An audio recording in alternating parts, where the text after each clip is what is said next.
y muchos de los compañeros, inclusive médicos y enfermeras y personal del hospital, se las toman siempre las vacaciones en esta Semana Santa. Entonces, la gente que probablemente vació Asunción Central y otras ciudades trasladándose de un lugar a otro fueron, no sé, yo diría unos 3 millones, 4 millones de personas, y que realmente, entre paréntesis, mueven la economía porque trasladan divisas de un lugar a otro. Y sobre todo en el trajinar que realizamos, tanto acá en el Departamento Central Asunción y el interior, uno veía y ve realmente mucho movimiento. Organización también vemos organización de la patrulla caminera, el control, por lo menos persuasivo de las cosas, porque yo no lo he visto atajarle a mucha gente. Evidentemente, la circulación era lo más importante y yo creo que va a seguir siendo el día de hoy y también hasta mañana. Y entonces el movimiento dentro de lo que es en este observatorio ciudadano, antes de hablar del hospital, le digo que fue bastante interesante. Con respecto a lo que es el hospital, por lo menos si es que así se mantiene esto, vamos a tener cifras parecidas tal vez al 2019. Porque uno mirando el panorama... ¿Eso es bueno o malo? Y no, yo creo que siempre la gente siguen siendo imprudentes, Luis. Realmente para nosotros es preocupante. Tan solo... Esto había bajado durante los años de pandemia, ¿verdad? Sí, así es. Pero imagínate, en años de pandemia tampoco. En el 2020, por ejemplo, sobre 54 siniestros que hemos tenido, cuando todos estamos encerrados en nuestras casas, hubo 6 fallecidos. El año pasado, en el 2020... sobre casi 131 asistidos por accidentes o siniestros viales, tuvimos 7 fallecidos. ¿Y en el 19? Y esta semana ya llevamos 6 hasta ayer. 6. Y hemos tenido, por ejemplo, accidentes en cuaciclones, y es preocupante. Yo soy papá, soy abuelo también. Entonces, de repente la gente toma como juguete el cuaciclón. Y el cuaciclón es un elemento... para diversión, pero uno tiene que estar entrenado para realizar ese tipo de piruetas. ¿Fueron accidentes graves? Uno de ellos 9 años con un aplastamiento de la región frontal. Es decir, que la gente toma como juguete, y no es un juguete, es un elemento para divertirse, para hacer un deporte de adrenalina. ¿El chiquito de 9 años estaba conduciendo? ¿O la chiquita igual? No. Era acompañante. Pero igual nomás, que le permitió que se suba de acompañante ya es mucho. Claro. He visto también así personas de 14, 15 años, otros menos, 13 años también una. Sí. Esa es una nena. Y bueno, de todas formas, desgracia con suerte. Pero uno de ellos sí está en terapia. Y realmente a nosotros nos preocupa que la gente, en momentos en el cual uno hace un esparcimiento espiritual y de diversión, también en la Semana Santa sabemos bien que a nivel de qué tipo digamos, de pertenencia uno tenga a la parte religiosa, uno puede aprovechar para hacer viajes inclusive al Caribe, a donde sea, ¿verdad? Es un momento de espacio. Sí, aparte creo que este año como nunca la gente salió. Claro, ¿Salió o al interior o salió del país incluso? Impresionante. No, yo sinceramente he visto personas que han venido, o sea, yo me fui a la localidad de Valenzuela el día jueves ya a la mañana, pues siempre tratamos de retardar el acompañamiento a la familia, pero no podemos escapar de eso, pues todos se fueron al interior.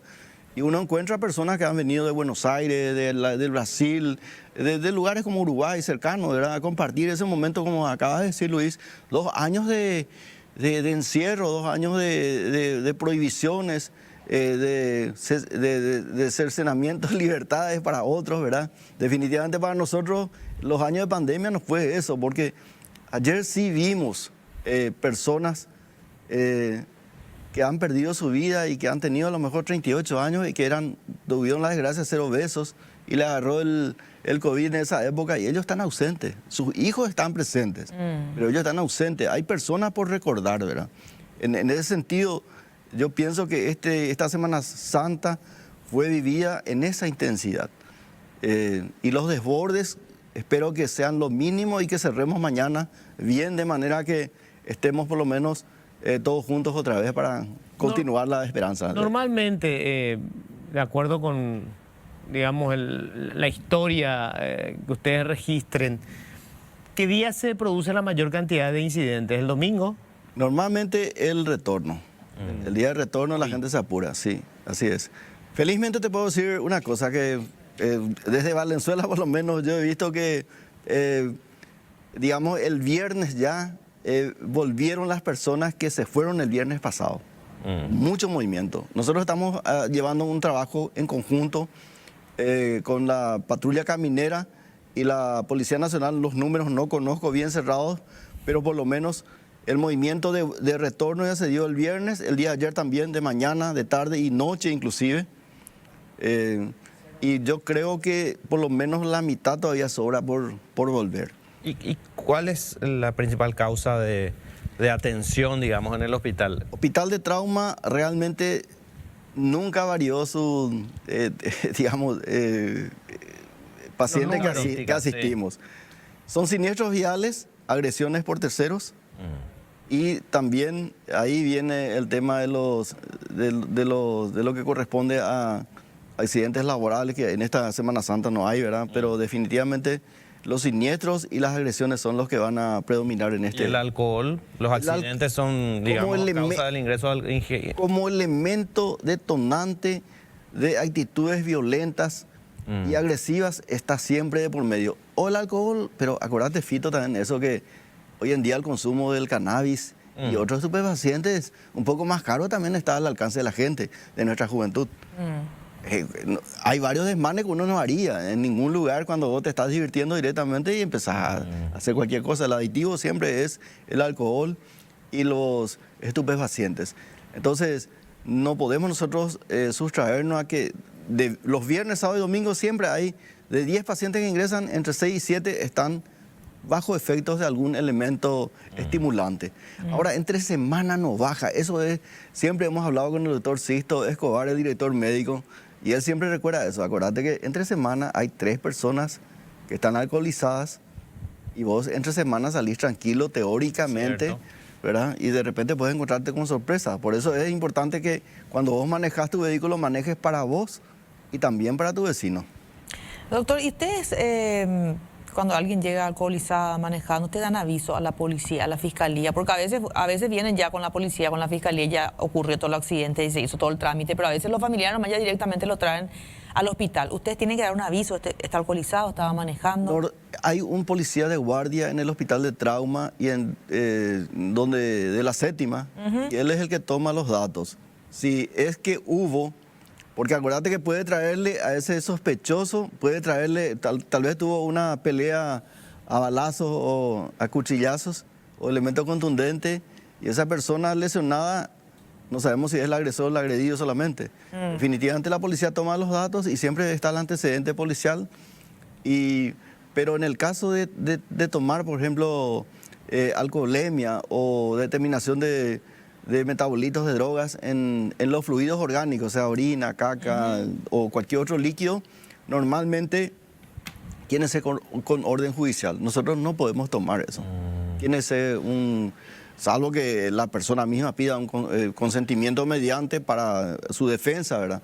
Pero definitivamente cuando hay un hecho luctuoso en el siniestro o en la agresión, siempre ya viene la fiscalía a intervenir y en ese caso sí. ¿Y cuántas camas ustedes tienen ahí disponibles de urgencias? En urgencias nosotros tenemos 19 boxes así separados, como las películas de emergencias médicas, y tenemos 4 camas de terapia de reanimación, que son camas con respiradores, en donde nosotros en ese ambiente a veces la gente dice, ¿por qué todavía está acá? No se internó. No, ese ambiente tiene aproximadamente unos 16 médicos, tiene un personal sumado totalmente a 60 personas que están mirando a esos pacientes. 19 los boxes, 4 en reanimación y tenemos 2 camas en sala de shock, donde de repente si está lleno en sala de shock se le está asistiendo. Si de ahí, de ese habitáculo que usted solemos ver de la ambulancia a ese habitáculo son 7 metros. Si en esos 7 metros hay un lugar donde nosotros decimos sala de shock, le estamos reanimando, y de ahí está a 3 metros el primer quirófano.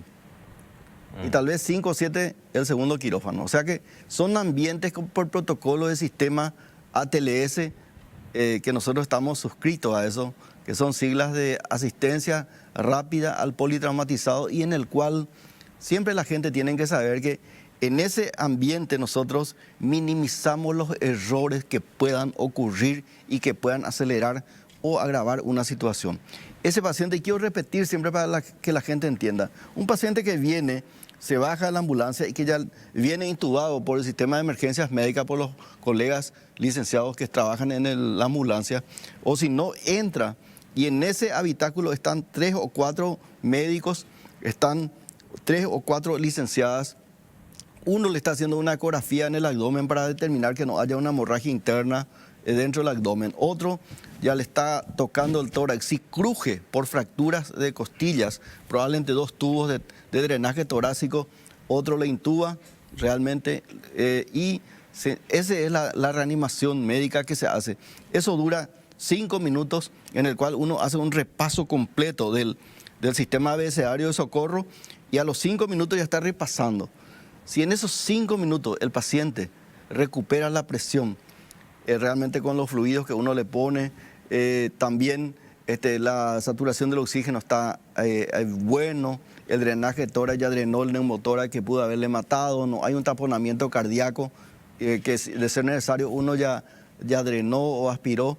Si en ese 5 o 10 minutos recupera al paciente, recién ahí ese paciente se ordena una radiografía, se ordena una tomografía, definitivamente los gases en sangre ya están en proceso, y si es que ese paciente tiene realmente un motivo de sangrado, va al quirófano, y ese es el ambiente de emergencias médicas para la gente que nos está escuchando. Es una película que la vivimos nosotros de adentro y todos los días. ¿Cuántos están allí en lo que digamos la trinchera? Yo le digo, la trinchera está conformada de 64, siempre mantengo ese número porque están 3 o 4 cirujanos de trauma, están traumatólogos, son 3 o 4, está 2 pediatras, a veces cuando hay vacaciones por supuesto uno se queda a morder el resto, hay un clínico, un médico internista, está el especialista de neurocirugía, el especialista de cirugía vascular, está los licenciados que son bastante, por el cálculo de dotación del personal, nosotros tenemos bien establecido cuántos licenciados tiene que estar o licenciadas por cada paciente. Ponerle 60, 64 personas están ahí, en ese habitáculo. Cuando nosotros, mucha gente dice, ¿y cuándo se llenan los 19?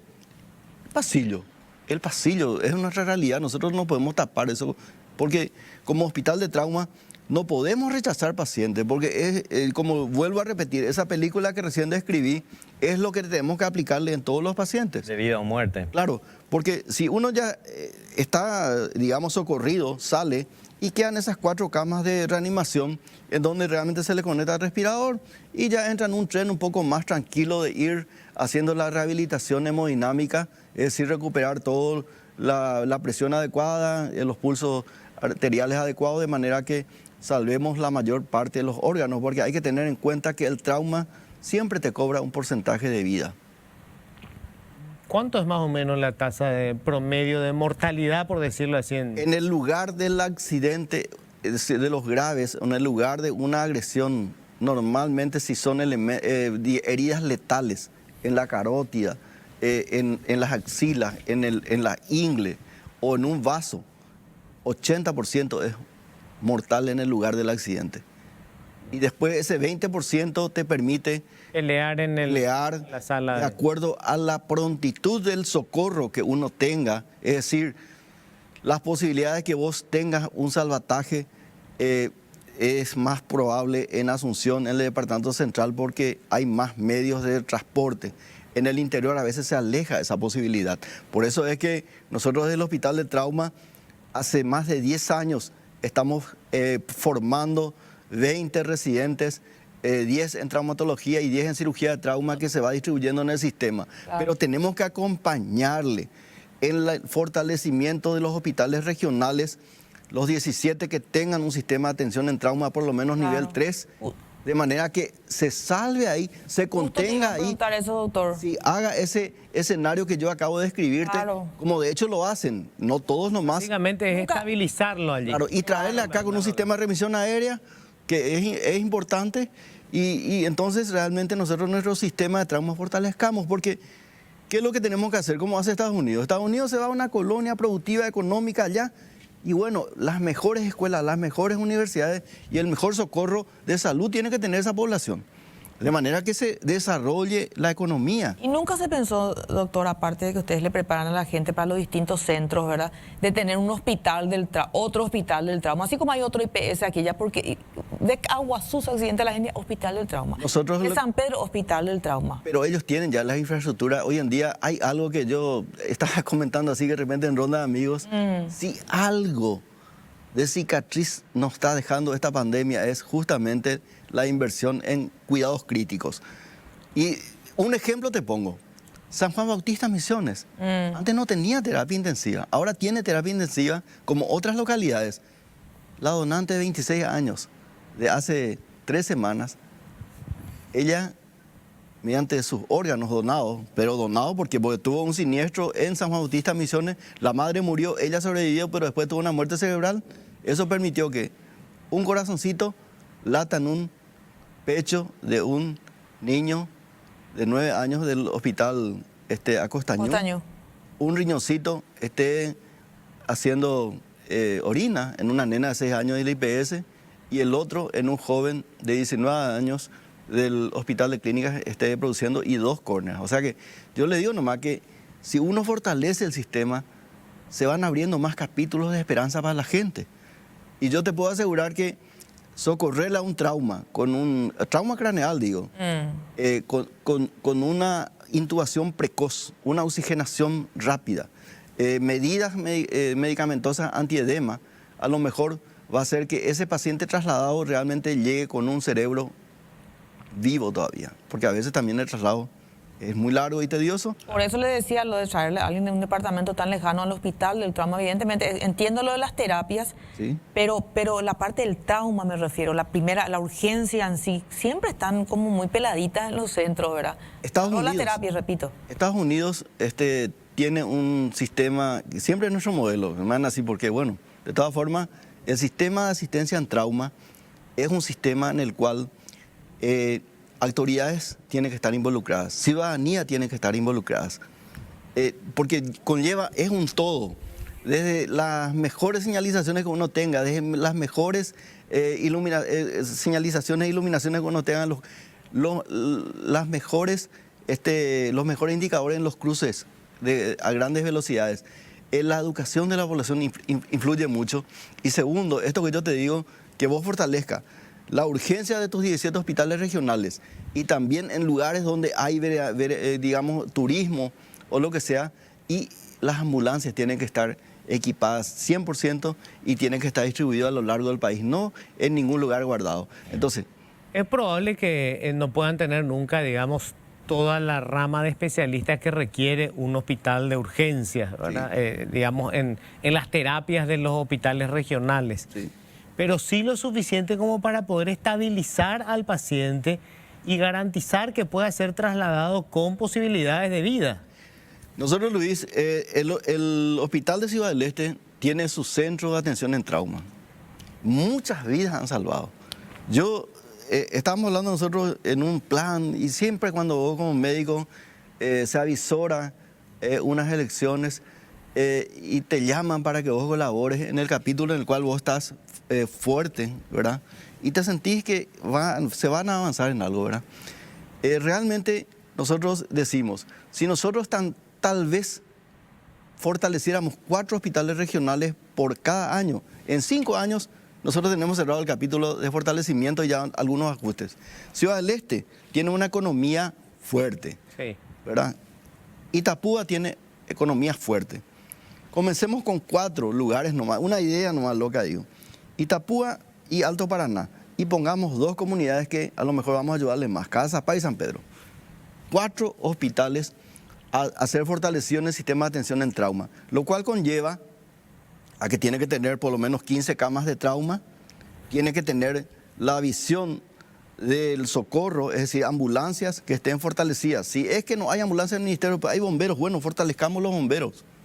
Pues definitivamente tenemos un sistema de comunicación adecuado y tenemos que tener digamos, hasta qué nivel ellos van a atender. Y en ese sentido, yo no quiero que se escriba en el papel, Luis, realmente que te digan ellos, no, ustedes van a atender esto, no, que ellos nos digan, los actores que están ahí, nosotros esto es lo que podemos atender. Sí. Entonces, esos capítulos que ellos no van a atender, ya vamos a ver, ya que tenemos que remitir. Y tenemos que tener la remisión aérea que solemos usar nosotros de las Fuerzas Armadas. ¿Cuántas veces hemos volado de noche, de madrugada para traer órganos?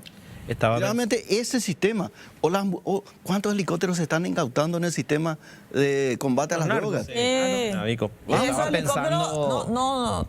Necesitamos casi nunca no son destinados posteriormente una vez que termine el juicio, porque eso es un juicio, proceso largo, ¿verdad? Casi nunca son enviados al hospital, por ejemplo, ¿verdad? Utilicemos lo que tengamos, pero sigamos avanzando.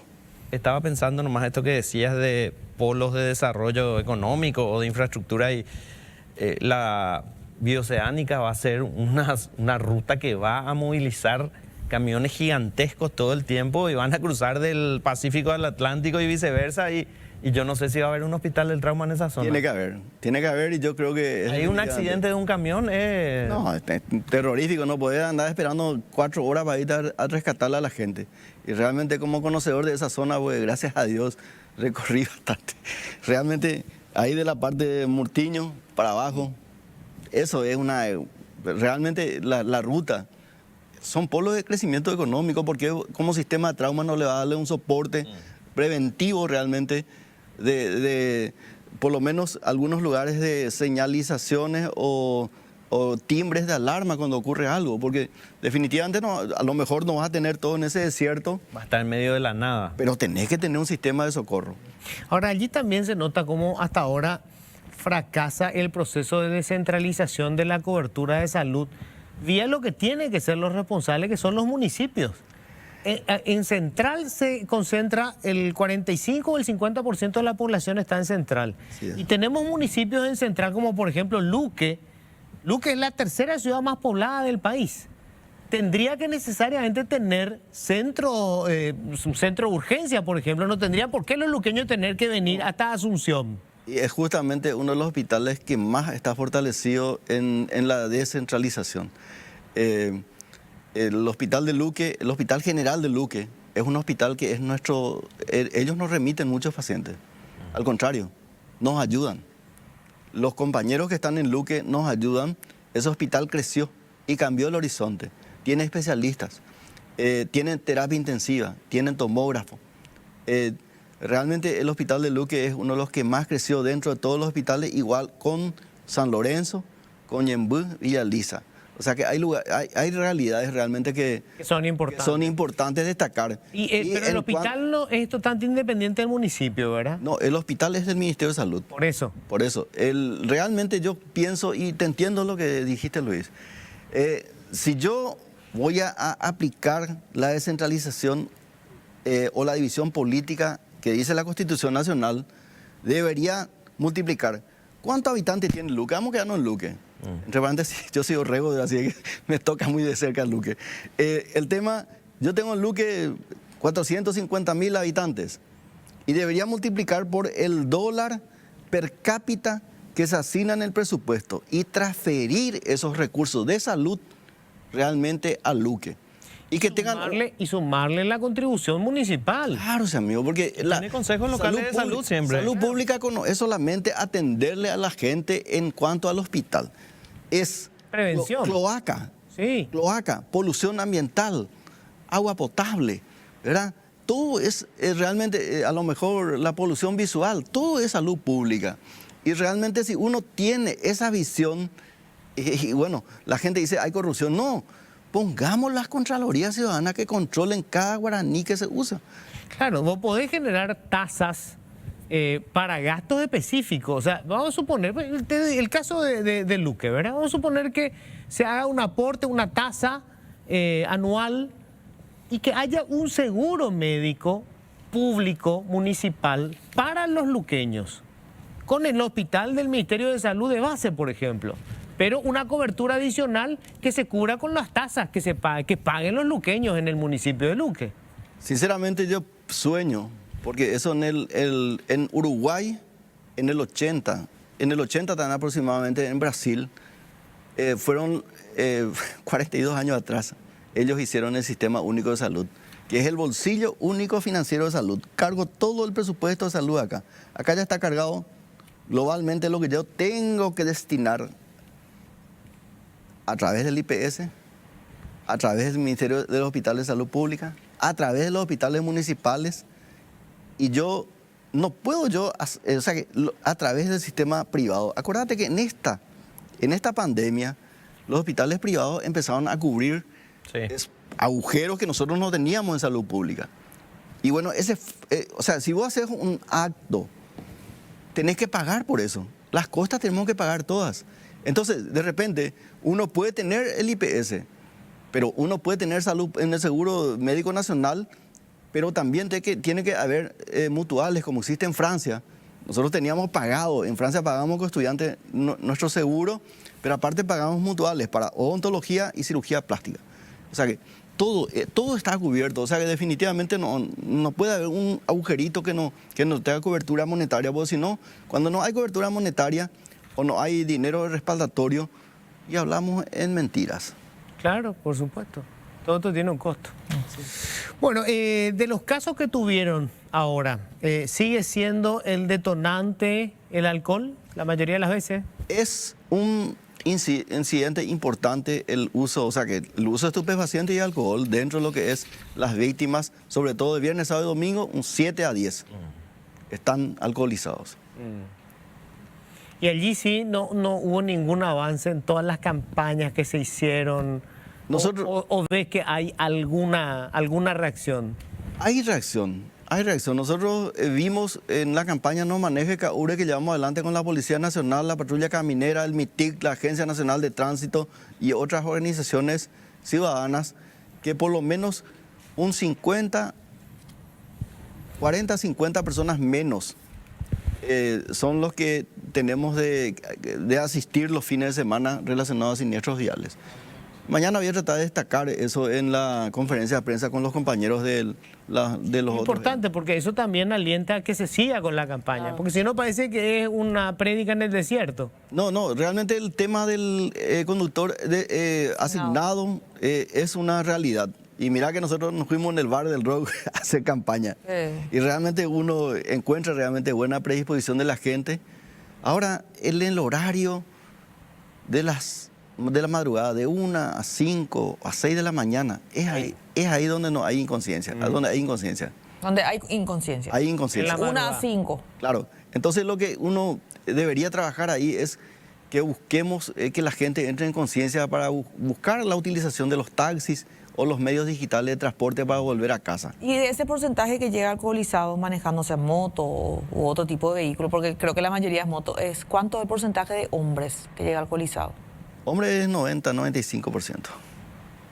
Hay raro, es la femenina es más responsable en ese sentido, pero hay también. Ya.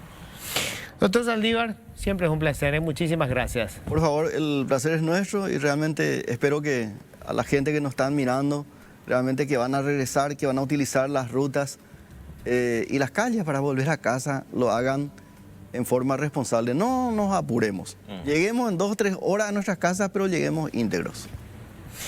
Tenemos que hacer una breve pausa.